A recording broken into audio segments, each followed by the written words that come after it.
सुखा मटन कोल्हापुरी।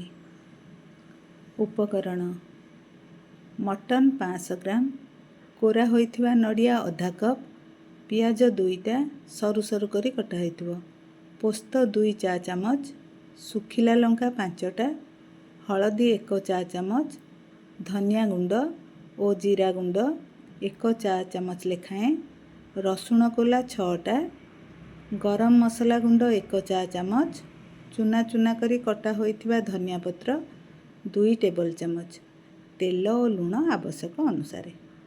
एथर प्रस्तुति।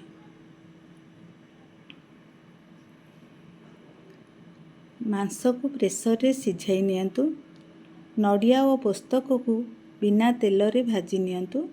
सुखिला लंका, धनिया, जीरा गुंड, रसुण, गरम मसला, नड़िया और पोस्तक को एकाठी बाटी नियंतु।